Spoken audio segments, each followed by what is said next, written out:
Good morning मेरे प्यारे students. आज मैं आप लोगों के लिए लेकर आया हूँ रिफ्रैक्टिव इंडेक्स। ठीक है, आज मैं आप लोगों को पढ़ाने जा रहा हूँ एक फिजिक्स का एक टॉपिक है रिफ्रैक्टिव इंडेक्स। वो आपको समझाऊंगा मात्र 5 मिनट में। ठीक है, आगे बढ़ता हूँ। ठीक है, टॉपिक पे आता हूँ। रिफ्रैक्टिव इंडेक्स को हम लोग क्या क्या बोल सकते हैं, सबसे पहली बात तो कैसा सिंबल होता है वो याद कर लेते हैं। तो इसको म्यू भी बोलते हैं और एन से भी डिनोटेड करते हैं। ठीक है, म्यू से भी और एन से भी डिनोटेड किया जाता है रिफ्रैक्टिव इंडेक्स को। अब रिफ्रैक्टिव इंडेक्स कहाँ पे यूज होता है, तो सबसे पहले चलते, तो ये एक मीडियम में होता है। ये दोनों क्या है, एक मीडियम है। ठीक है बेटा, मीडियम कैसे कैसे हो सकते हैं। मीडियम आपके एक रेयर मीडियम हो सकता है और एक डेंसर मीडियम हो सकता है। अच्छा, रेयर में जो स्पीड जो होती है ना लाइट की, वो बहुत तेज होती है, बहुत ज़्यादा फास्ट होती है। तो आपको बता दें कि जब फास्ट होगी तो इसका मतलब ये हो रहा है कि वहाँ पे मॉलिक्यूल्स जो है वो बहुत दूर दूर हैं। वहाँ पे मॉलिक्यूल बहुत दूर दूर हैं। इस वजह से वहाँ पे रेयर मीडियम में जो स्पीड होती है वो बहुत ज़्यादा तेज होती है। और उसी कंपेयर किया जाए डेंसर से, तो वहाँ पे मॉलिक्यूल्स जो है वो बहुत ज़्यादा पास पास है। जहाँ पर भीड़ कम होती है, जहाँ पर भीड़ कम होती है वहाँ पे आप बहुत तेज़ से निकल सकते हो। जहाँ मगर भीड़ ज़्यादा होती है वहाँ पर आप धीरे धीरे के निकलते हो। इसलिए वहाँ पे स्पीड का आपका इफेक्ट पड़ता है फास्ट और स्लो पे। ठीक है, तो इसलिए रेयर में क्या होती है, फास्ट होती है। टेंसर में क्या होती है, स्लो होती है। ठीक है, दोनों एक दूसरे के मीडियम है।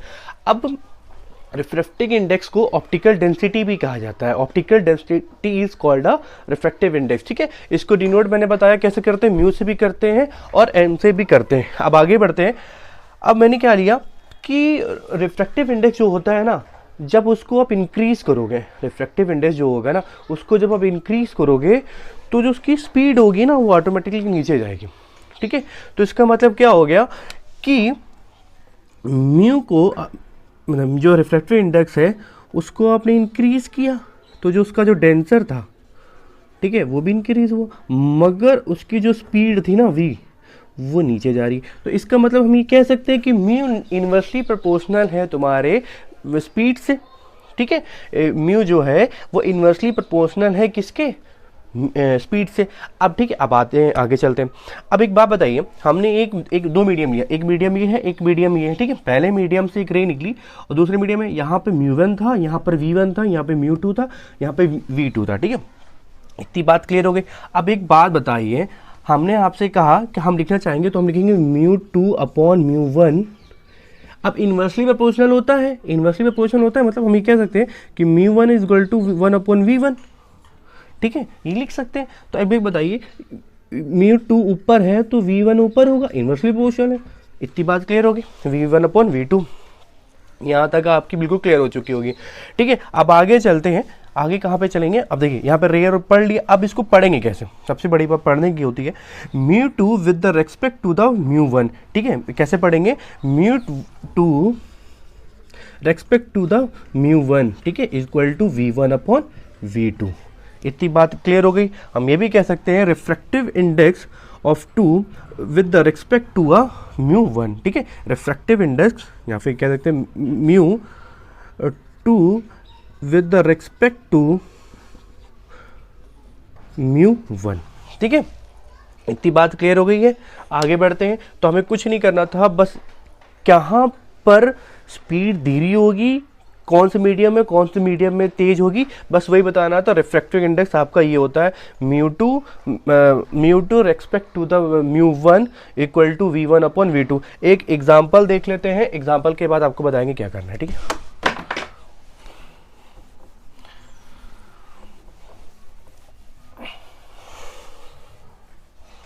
अच्छा चलते हैं। स्पीड ऑफ अ लाइट पता ही है कितनी होती है बेटा, 3 इंटू 10 की power 8। Speed of a light in glass, speed of light in glass. ठीक है,